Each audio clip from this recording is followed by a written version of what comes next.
So what we're going to start off with is we're going to go through how to clone the project. So what we're probably going to start off with is GitHub Desktop. So we're just going to quickly navigate to the website, start the download, and then once that's finished, go ahead and go through with the installation. I already have a copy of GitHub Desktop installed on my computer, so that's what I'm going to be using. But for you, just follow along and use the default options when installing GitHub Desktop. So then what we're going to do is we're going to clone a new repository. So we're going to do File, Clone Repository, and then we're going to do it from a URL. And we need to get this URL first. So we're going to go to the Bitbucket already. And we're going to hit this clone button here in the top left. And I'm going to do, I think I can just do HTTP. SSH is a little complicated to set up, so I'm not going to be going through how to do that. Basically, it allows you to not have to enter a password whenever you make commits or push anything to the repo, but it's a bit difficult to explain, so I'm not going to cover that in this tutorial, though I might end up having to use it because once you get it set up, it's a little difficult to switch back to not using it. All right, so I'm just gonna make a little folder for us. All right, just like that. I'll make sure, okay, cool, I'm in the right directory. So now I'm going to clone the repo. Okay, looks like it wants me to log in. So I don't know that I remember my password. So if this is an issue, I might switch over to, oh, no, okay, it's fine, cool. All right, so that'll take a minute to download, but as that's going on, I'm going to open up Unity Hub and just kind of get that running. Get that over. So on this machine, I already have Project Blue downloaded a couple times. I'm just downloading it again, so I'm not going to open either of these just because they're in the middle of some changes. But as this is going, I guess I'll kind of explain how Git works for anyone who's not familiar. So think of Git sort of as like a cloud storage type thing, right? Like Google Drive, you might upload a file and you can upload the same file multiple times, and then there will be different versions and you can go back to those different versions. And usually that's good for if you're working with one or two people and you're editing small files and never wanting to make a change to something and or make an experimental change to something or anything like that. And the way that Git works is very similar, but instead of just having the remote cloud where you're uploading things and making changes, you also have a local repository. And this is what we're doing right now is we're downloading the remote repository onto our local machine for our local repository. And this is where we'll be making the majority of our changes. And then once we have finished and we say, okay, I'm sure that these changes that I've made are what I want to push to the remote repository, then we can do that.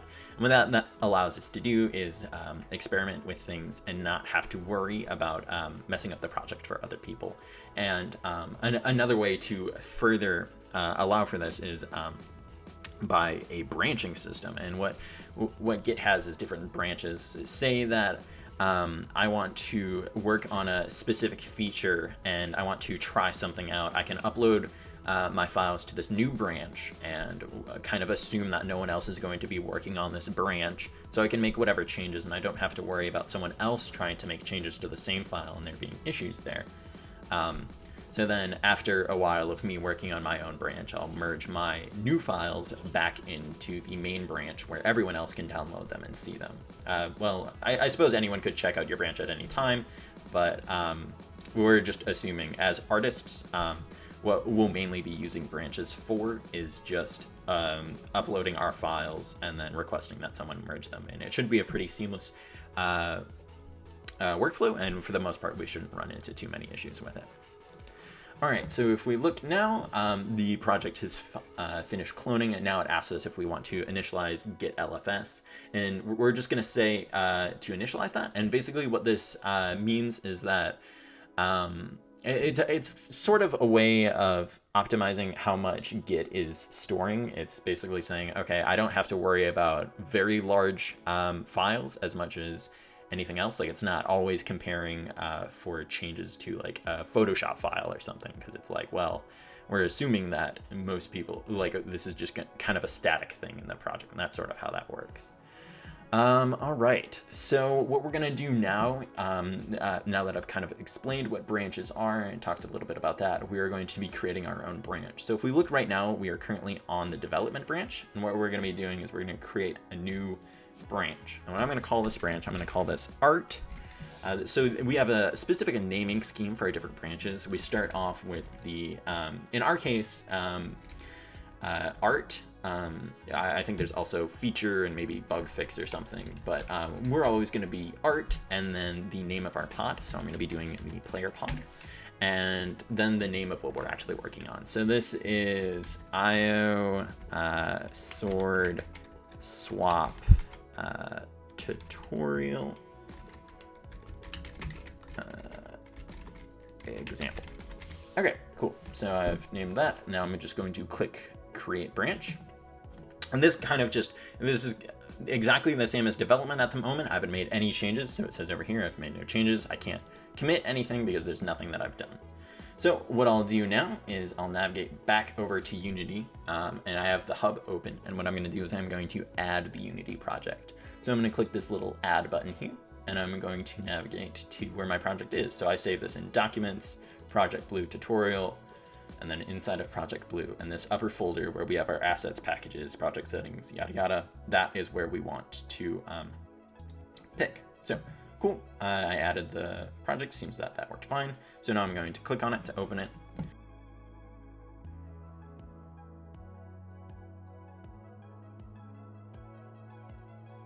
It'll probably take a few minutes for this to go through.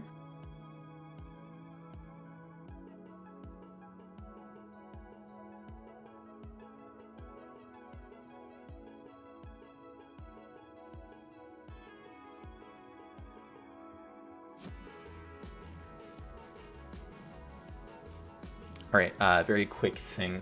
When I tried opening the project here, it told me that I have this package manager error. It tells me something's going wrong here. I'm just going to ignore this and say continue, and it should be fine.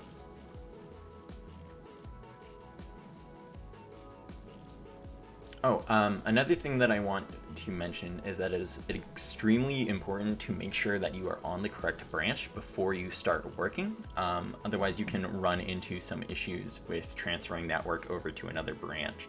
So just make sure that before you start to work on anything, you are just creating that new branch, which was just clicking up here and creating a new branch, and then the naming thing that we went through before. So if we look now, GitHub is showing that I have changed a file, and what this is, I haven't really changed it, but Unity has sort of changed it when I loaded in the new project. And I don't want to keep this change because it's not something that I actually intended to commit. I have no idea what this will do and could potentially cause conflict with other people if I push this this change to this file. So I'm not going to do it yet, but when we get there and we actually want to start pushing our changes, I'm going to click on discard changes here, and then I'll just wipe it. And I just want to do that for only the things that I know that I didn't change. So just make sure as you're working on things, you keep track sort of this is the folder that I'm working in, these are the names of the files, and just make sure to skim through and not push anything that you didn't intend to change.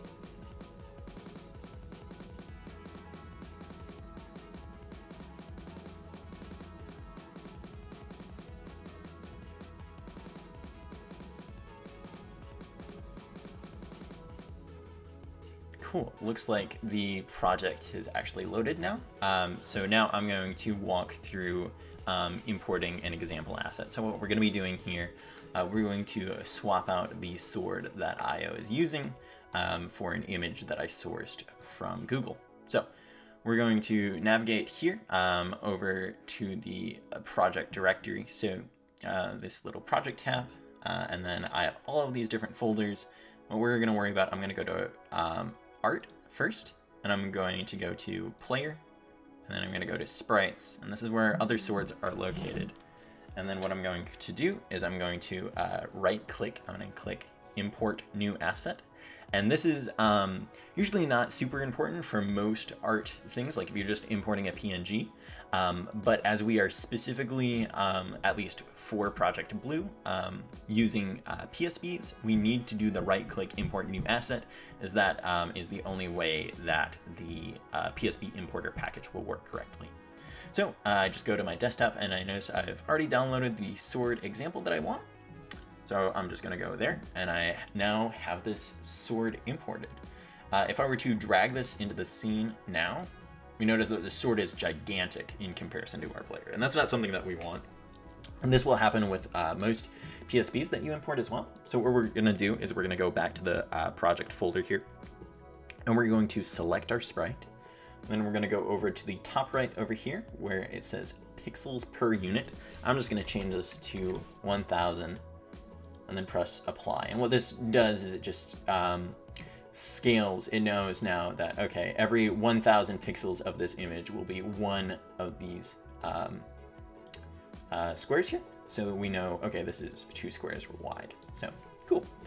Now I don't want this actually in the scene, so I'm going to delete this. I'm going to navigate down to the prefabs folder here, and I'm going to go to the player prefab folder.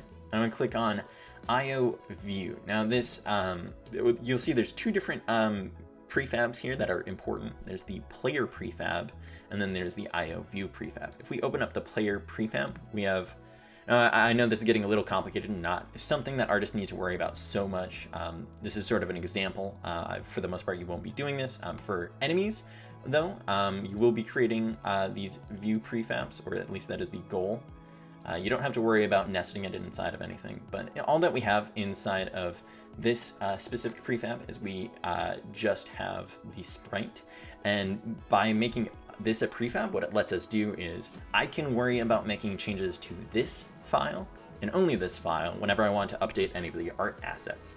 So we'll see this later when I go to push my changes in GitHub, that I've only made changes to the IO view prefab and not the player prefab. And the player prefab is something that a lot of programmers and designers will be working with, so we don't want to make changes to it as that will interrupt their workflows, whereas making changes to the view prefab will not. So what I'm going to do now, I know the hierarchy of this sprite already, so the sword here is down under all of these different bones, down under her right forearm bone. So now that I have the sword selected, I'm just going to change out that sprite real quick.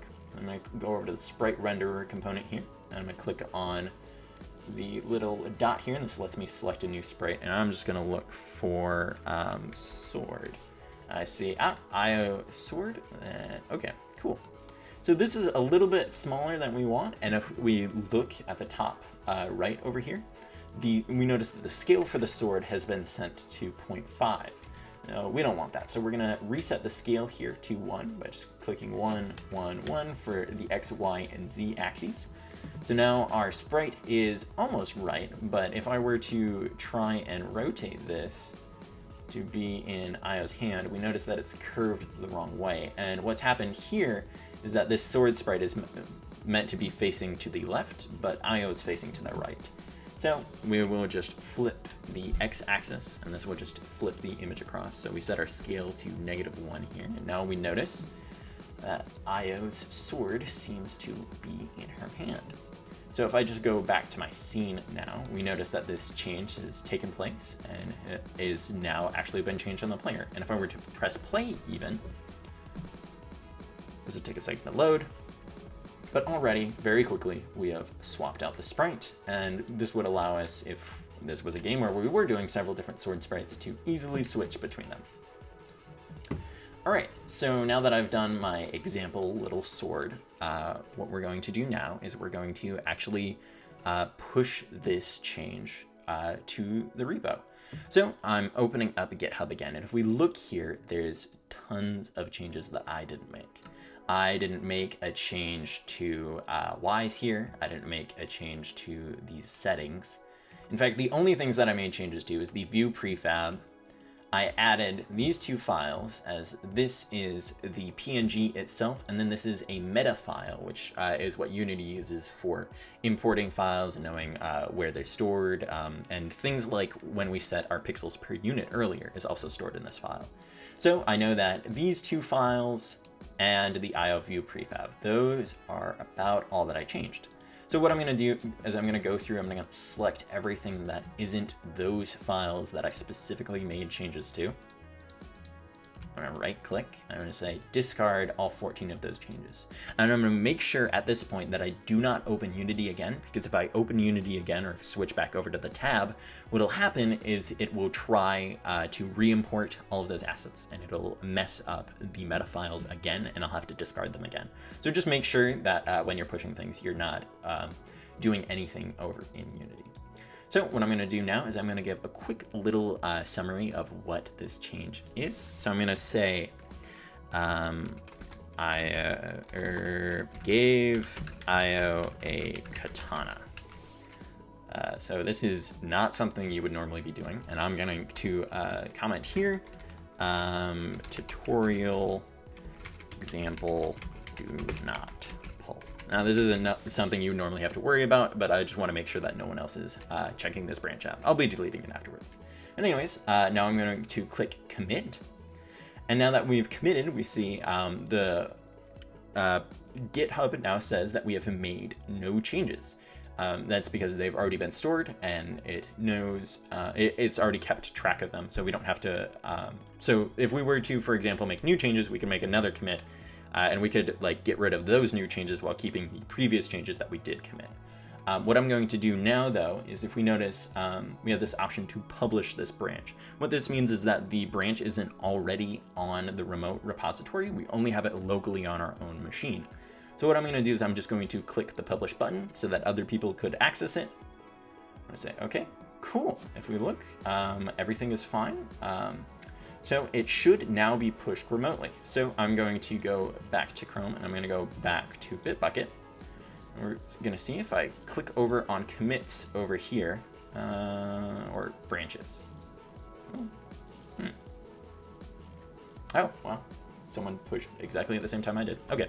Well, so we see our IO sword swap tutorial example branch is here. And now I'm going to do what you would be doing after you have finished all of your work and you've pushed it, is I'm going to create a pull request. What this is just saying is, hey, I've finished my work. Could someone please add this into the main development branch? And we work in this way just to make sure that there's some sort of checks and balances and no one is ever making changes to the repo without someone else first looking it over. So what I'm going to do now is I'm going to click create pull request in the top right corner. And we get this little option here. And I'm going to look for my branch. So I'm going to do select branch. And if my branch didn't show up here right away, I can start to enter a branch name. So I know this is art / and then I know we were in player. All right, there's a couple different ones here, but we know it is the sword swap tutorial example branch that we want. Okay, so now it shows our different commits that we've made, and we press the continue button to go on. Now here, I don't think other people will have options to change their reviewers. I only get to do that as I'm an admin. So we can just write a little title for what this pull request is for. And because we've already, we've only made one commit, it's just grabbing the last commit and it says, okay, yeah, that's your title and that's your description. And that works fine enough for what we're gonna do. So I'm going to just hit create. And now this will just be out here for our lead to look over. And if we wanted to make sure that they actually, or if we wanted to add anyone else other than the reviewers to look at it, say if you wanted me to look something over, you could at, can I add myself? I actually don't know. Maybe I'll just at Nico. Sure. So we can just at someone here and then we can comment it. And I'm not gonna do that because I don't want to ping Nico, but as an example, that's something that you could do.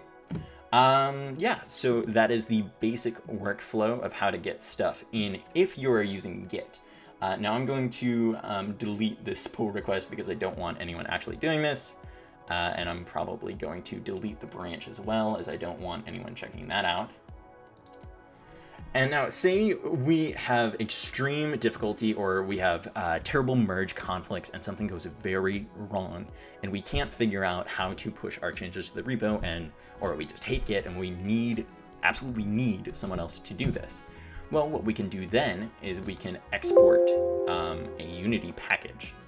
And the way that this works is we do assets, export package, and then this little, I gotta wait for it to load, but a little window has popped up in my other screen as soon as it loads our drag over. But what we'll be doing is we'll be exporting all of the files that we want to change. So when we, that we want others to have access to. So when we look here, it has currently everything in the project selected. We definitely don't want to do that. So what we're gonna do is we're gonna click this little drop down here, and we're gonna just kind of go through, deselect anything that we don't actually want to export. So I don't want enemies, I don't want controller prompts, level art, any of that. All that I want is in the player folder, specifically in the sprites subfolder. And then I only want to export the one specific sword. And I'm just gonna go through and deselect everything else that I don't actually need exported. All right, so I'm just going through and still deselecting everything, and I wanna make sure before I export that every single thing that I don't want exported is unchecked. Okay, we see the view prefab is checked, the sword sprite is checked, and I believe those are the only things that we made changes to. So now I press this little export button, and I'm just going to name this package IO sword swap tutorial. Cool. I'm just gonna save that to my desktop. Save that out.